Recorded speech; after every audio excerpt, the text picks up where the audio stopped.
Hello. So yeah, I'm an anomaly. I am not a VR person.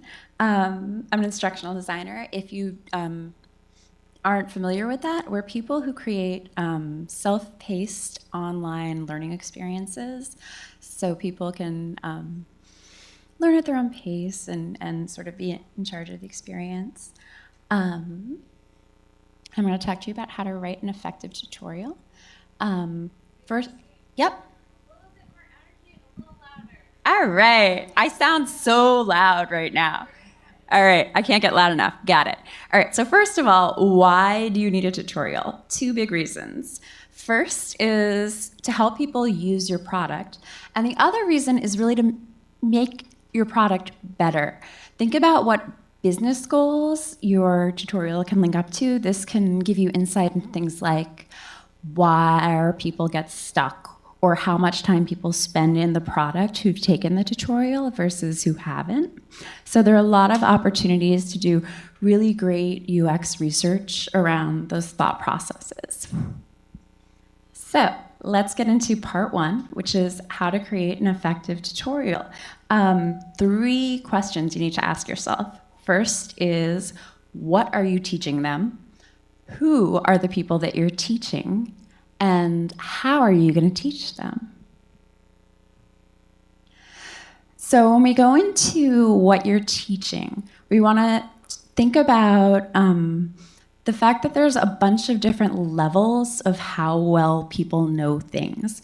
Most tutorials only really cover awareness and then a tiny bit of comprehension.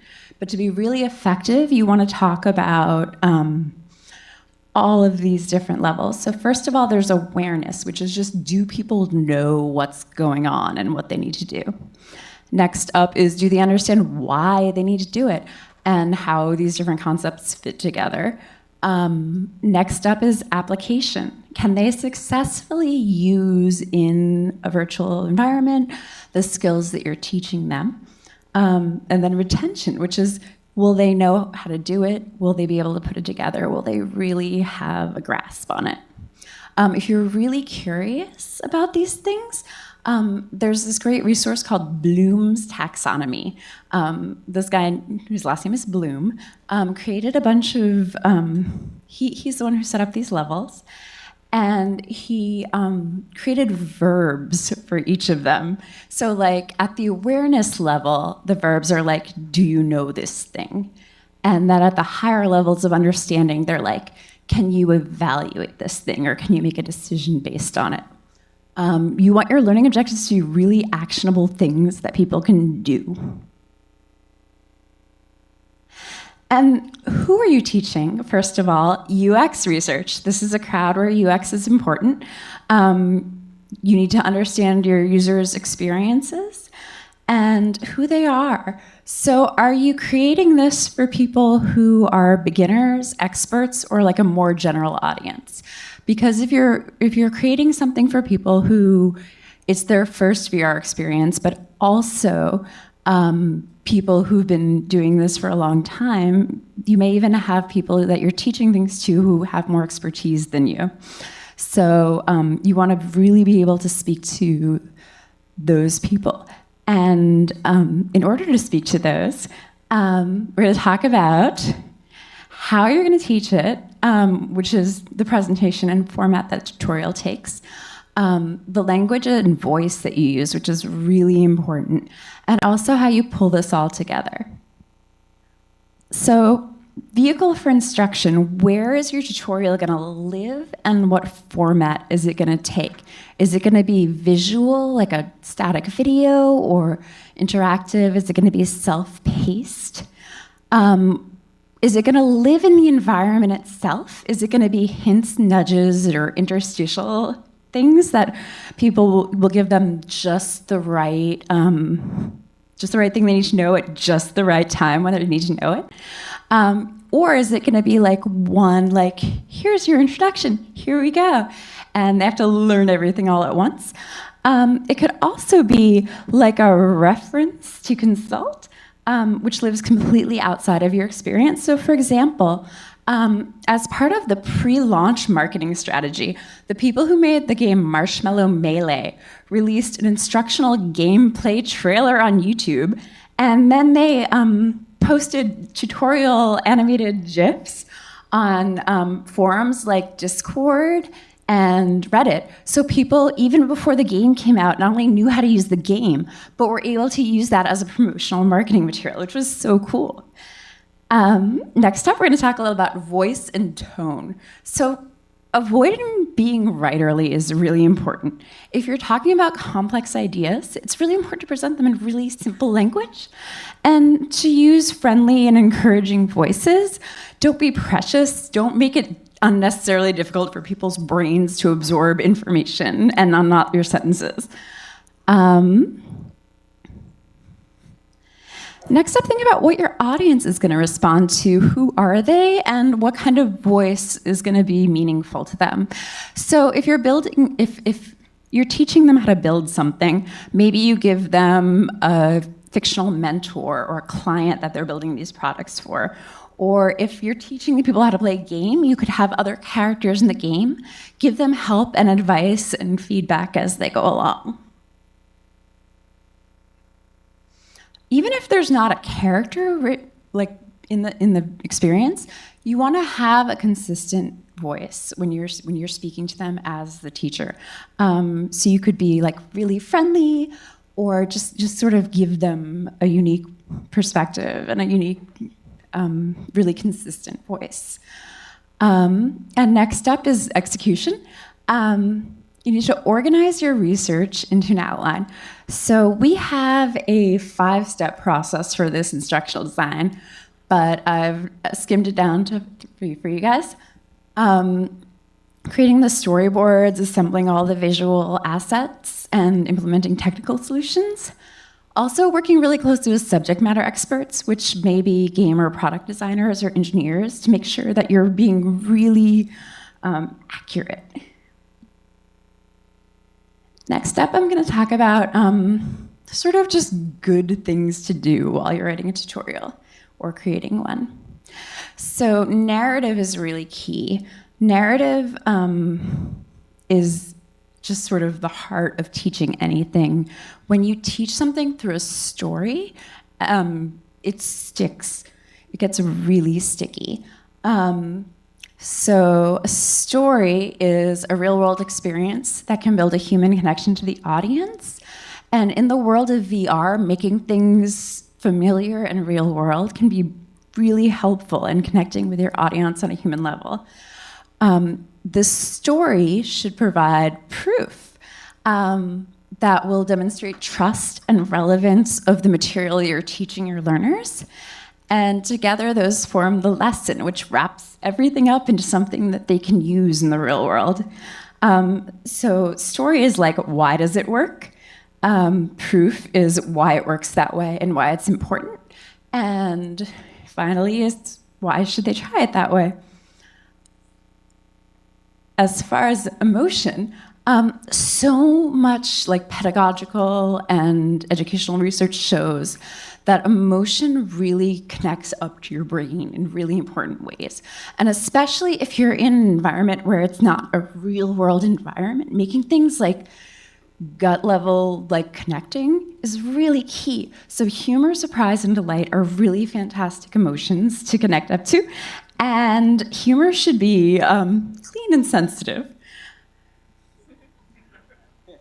Next up is the AIR framework. The AIR framework is a really great way to combine narrative with emotion. So being actionable means you're creating a storyboard that is really purposeful and meaningful, and it's a story that people want to be a part of. By being interesting, it's hooking them. It's being startling and unexpected and providing delightful insights and moments. And relevance is just giving them what they need when they need it, which is really key.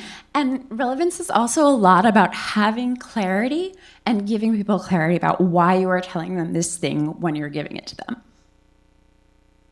Redundancy is our third best practice. So redundancy is about saying the same thing in different ways. It's not about repeating yourself, it's about reinforcing yourself.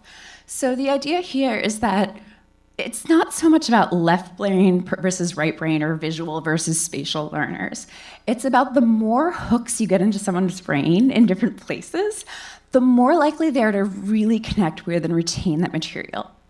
So, you guys, I'm so jealous of you, honestly, because I use charts and graphs and videos to make lessons.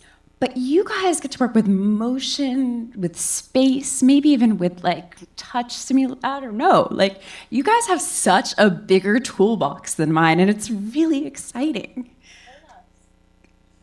Maybe I will.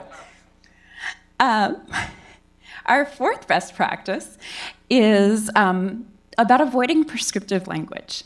So a lot of the time in natural speech, we'll say things like, oh, you have to do this, or you can't do this, or you should do this.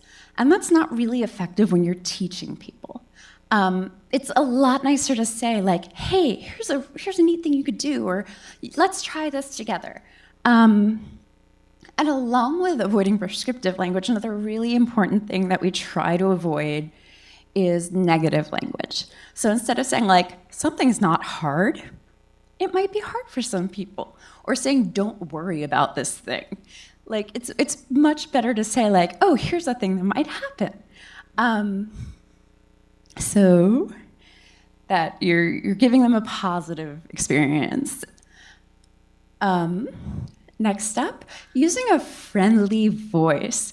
So many studies also have shown that if you're speaking in a friendly tone rather than an authoritarian or teacherly lecture-y tone, people connect more with it and they remember what you're saying.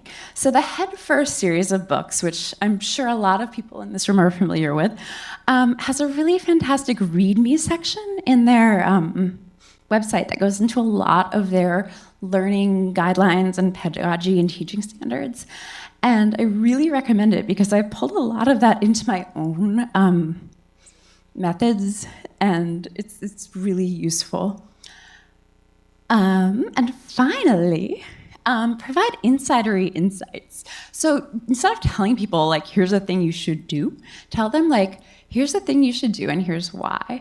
Or here's this really cool trick. Make them feel like you're giving them, like, insider tips and hints. So it's a little more exciting, and just build that into the product. And we're going to wrap up with some key takeaways. So user research is as essential to your education efforts as it is to the product that you are building. You need to build that in. You need to do UX research not only for the product you're building, but also for the instructional material that supports that product. Use clear, plain-spoken language to welcome people to your product, because very often the instructional material is their first place. It's how they enter the product. And if you build a really crappy tutorial, they're not going to get into the product. They're not going to enjoy it. They're not going to have the best experience of it. So your educational language should be not dense, not difficult, and it shouldn't set up roadblocks to engagement. And I just used, like, negative language 3 times. Oops. But those are definite no-nos. There are exceptions to every rule. Education should resonate really strongly with your users. It shouldn't interrupt them, overwhelm them, or prevent them from using the product. And so you should consider ways to build that education into the experience as much as possible and make it part of the world you're building for them. And different people do learn differently. Experiment to find out what works. Have iterations of things, test. Don't just research UX, but just some UX testing on different ways to do it. And experiment with different tools and resources to determine what is appropriate, both in terms of the vehicle and the presentation of your product. And so use that entire toolbox. Use every tool you have, Don't just stick with one thing, teach it in many ways. And finally, focus on knowledge that's actionable and useful, and aim for the comprehension and application aspects of that learning spectrum. And that's it. Designing effective tutorials and tools, I really feel is as important as designing a great product. You can learn a lot from a product by learning about how people engage with your tutorial, when they turn to your tutorial, and those things can connect up to like really concrete business goals. And I think learning objectives should correspond to business objectives. And that's it.